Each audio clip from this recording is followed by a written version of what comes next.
యేసుక్రీస్తు శ్రేష్టమైన ఉన్నతమైన నామంలో అందరికీ వందనాలండి. దేవాతి దేవుని మహాకృపను బట్టి ప్రతి ఒక్కరికి నా ప్రత్యేకమైన వందనాలు తెలియజేస్తూ ఉన్నాను. దేవాతి దేవుడి దినాన్న మనతో మాట్లాడుచున్న అంశం ఏంటంటే మరణ భయం నుంచి విడిపించుట అనే అంశం ద్వారా ఆయన దినాన్న మనతో మాట్లాడుచున్నారు. ఈ వాక్యాన్ని అనేక మందికి షేర్ చేయమని అడుగుచున్నానండి. అయితే హెబ్రీ పత్రిక 2వ అధ్యాయము 15వ వచనము. కాబట్టి ఆ పిల్లలు రక్తమాంసము గలవారైనందున ఆ ప్రకారమే మరణం యొక్క బలము గలవానిని అనగా అపవాదిని మరణము ద్వారా నశింపచేయుటకును జీవితకాలమంతయు మరణ భయము చేత దాస్యమునకు లోబడిన వారిని విడిపించుటకును ఆయన కూడా రక్తమాంసంలో పాలివాడాయను. దేవుడి పరిశుద్ధ వాక్యము దీవించునుగాక. ప్రార్థన. మహోన్నతుడ, మహిమగల రాజా, సర్వోన్నతుడ, సర్వాధికారి, నీ కృపగల నామంలో స్తుతి స్తోత్రములు చెల్లించుకున్నాను తండ్రి. నాయన, ఈ దినాన్ని మీరు మాట్లాడిన లేఖనాన్ని బట్టి వందనాలు. ప్రతి దినము నాయన ఏదో ఒక వాక్యము ద్వారా ఈ యొక్క క్రిస్మస్ సందేశాన్ని అందిస్తున్నావు తండ్రి.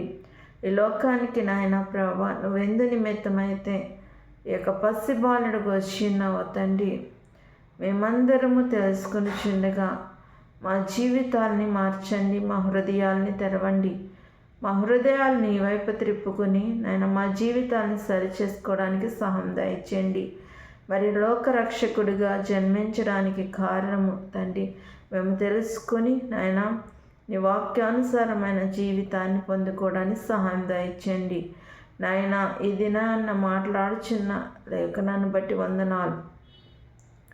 ఎవరైతే మరణ భయం చేత ఉన్నారో వాళ్ళని నడిపించడానికి తండ్రి నాయన ఈ లోకానికి లోకరక్షకుడు వచ్చిందామని నమ్ముచున్నాం. నాయన మీరు మాట్లాడుచుండగా నాయన ప్రభా మాకు అర్థమయ్యే రీతిలుగా అనేక విషయాలు తెలియజేసి కృప చూపించమని చిన్న ప్రార్థన సంతానం చేర్చుకోమని నజరేయునేసు నామములో నడుచున్నాను తండ్రి, ఆమె. మరి దేవాతి దేవుడి దినాన్న మనకి మాట్లాడుతున్నారు ఏంటంటే ఆయన ఎందుకు ఈ లోకానికి వచ్చారు, ఎందుకు ఈ దినాల్లో పసిబాలుడుగా మనందరి కొరకు ఈ లోకంలో జన్మించారు అని చూసినట్లయితే, మరి మనము దాస్యం అనే కాడి కింద ఉండి మన యొక్క జీవితాల్ని మరణ భయం చేత బ్రతుకుచుండగా మన జీవితాల్లో వెలుగు నింపి మన జీవితాల్ని వెలిగింప చేయడానికి ఆ మరణ భయము మనలో నుంచి తీసివేసి మరి మనకు స్వేచ్ఛా జీవితాన్ని ఇవ్వడానికి ఆయన ఈ దినాన్న మరి మనందరి కొరకు జన్మించినట్లుగా చూస్తూ ఉంటున్నాం.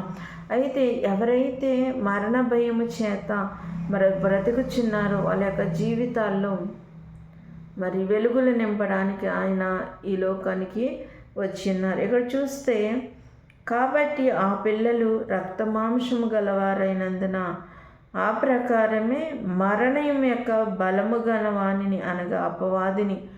మరి మరణం యొక్క బలము గలవాడు ఎవరంటే అండి అపవాది. అంటే అపవాది ఎవరిని పాడు చేసి మరి యొక్క హతమార్చి నరకానికి నడిపించాలని వాడు ఆలోచన చేస్తూ ఉంటాడు. అనేక మంది జీవితాలను పాడు చేయడానికి అనేక విధాలుగా మరి అనేక మందిని ప్రేరేపించే మరి సామర్థ్యము కలిగిన వాడెవడంటే అపవాది. అవునండి.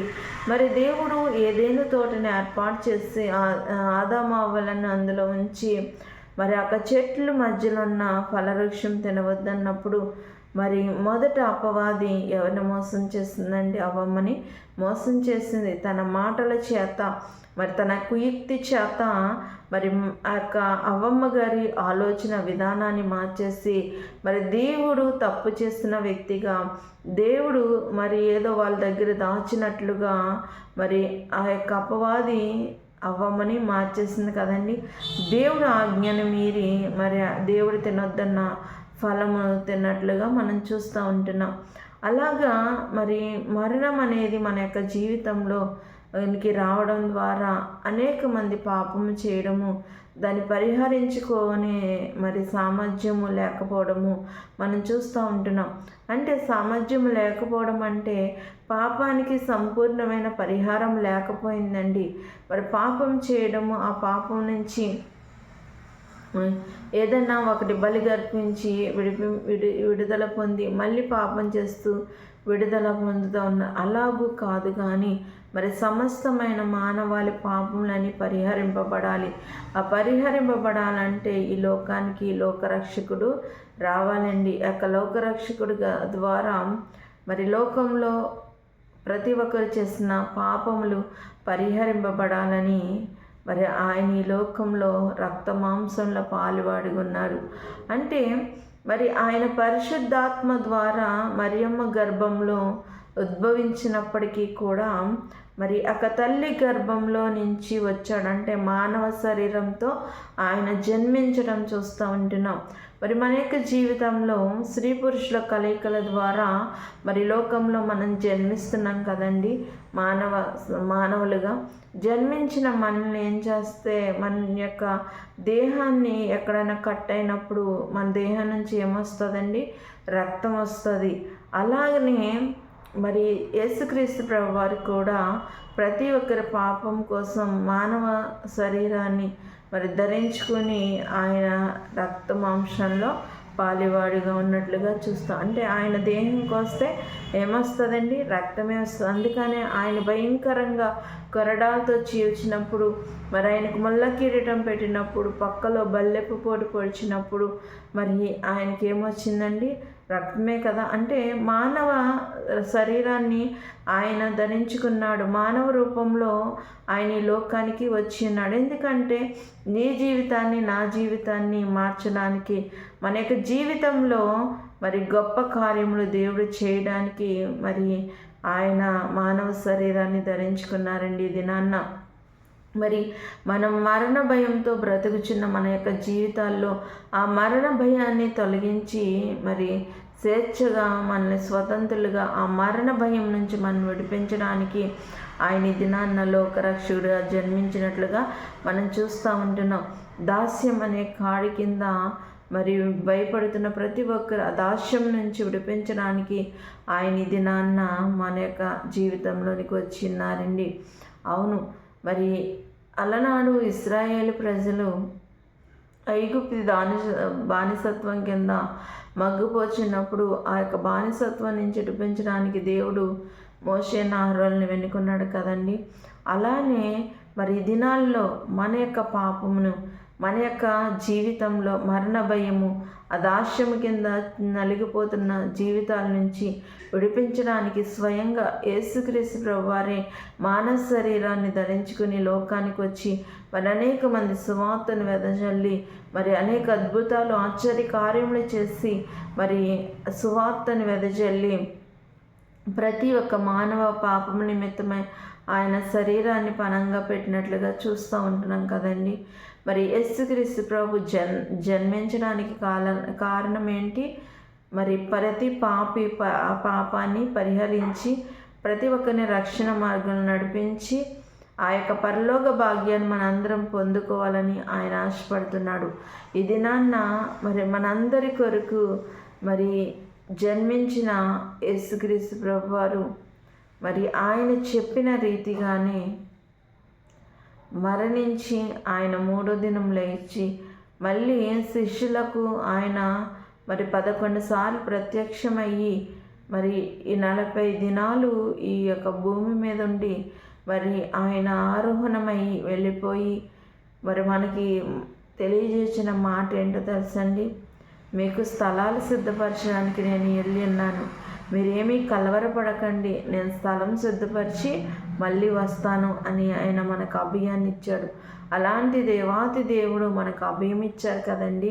మరి మనం సిద్ధపాటు కలిగి ఉన్నామా? ఆయన ఎప్పుడు వస్తాడో, ఎలా వస్తాడో, ఏ రూపంలో వస్తుందో మనకు తెలియదండి. ఆయన వచ్చినప్పటికీ మనం సిద్ధపాటు కలిగి ఉన్నామా లేదా ఒకసారి ఆలోచించుకోవాల్సిన వారమై ఉన్నాం. దేవుడు మనందరి కోసం రక్త మాంసంలో పాలివాడిగా మరి మానవ మరి శరీరాన్ని ధరించుకొని మరి ఆయన ఈ లోకంకి వచ్చి ఉన్నాడు. మరి ఆయన ఈ దినాన్న మరి అనేక మంది క్రిస్మస్లు జరుపుచున్నారు. ఆయన జన్మించడానికి గల కారణం నీ తెలుసమ్మా. నువ్వు మరణమైన భయంతో బ్రతుకుతుండగా నేను విడిపించడానికి, నేను రక్షించడానికి ఆయన ఈ లోకానికి వచ్చాడు.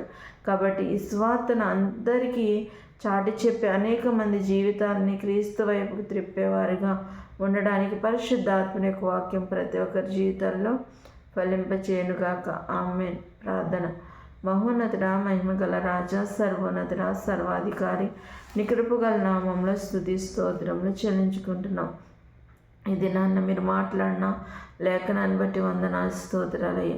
ఎవరైతే దాస్యం అనే కాడి కింద ఉన్నారో తండ్రి నాయన ప్రభా, మరణ భయం చేత ఉన్నారో తండ్రి, వాళ్ళని విడిపించి నాయన ప్రభా, నాయన వాళ్ళని రక్షించడానికి తండ్రి నాయన ప్రభా, దాస్యం అనే కాడి కింద నాయన ప్రభా, మరణ భయంతో ఎవరు జీవించకుండా నాయన ప్రభ ప్రతి ఒక్క స్వేచ్ఛ జీవితాన్ని కలిగి ఉండాలని తండ్రి, ప్రతి మానవుల నిమిత్తాన్ని ప్రాణాన్ని ప్రాణంగా పెట్టి తండ్రి నాయన మమ్మల్ని రక్షించడానికి, నీతి మార్గంలో నడిపించడానికి లోకానికి నాయన ఈ దినాలు ప్రసిద్ధి బాలుడిగా వచ్చిన దేవానికి వందనాలు. ఇకనైనా మా జీవితాలు మార్చుకుని తండ్రి నాయన ప్రభా, నాయన మా బ్రతుకుల్లో నాయన ప్రభా వెలుగులు నింపడానికి వచ్చిన నిన్ను నాయన ప్రభా మేము గ్రహించుకుని జీవించడానికి సహాయం చేయండి. ఏదో అలవాటుగా కాదు నాయన, ఏదో వెళ్ళాలని కాదు కానీ తండ్రి, ఉదయ ప్రేరేపణ కలిగి తండ్రి, ప్రతి ఉదయము కదిలింపబడి తండ్రి నిజమైన విశ్వాస జీవితంతో నాయన ప్రభు నీ సన్నిధానానికి రావడానికి కృప చూపించమని ప్రభా చిన్న ప్రార్థన దేన సన్నిధానం చేర్చుకోమని నజరేయుని యేసు నామమున అడుగుచున్నాను తండ్రి. ఆమేన్. అందరికీ వందనాలు.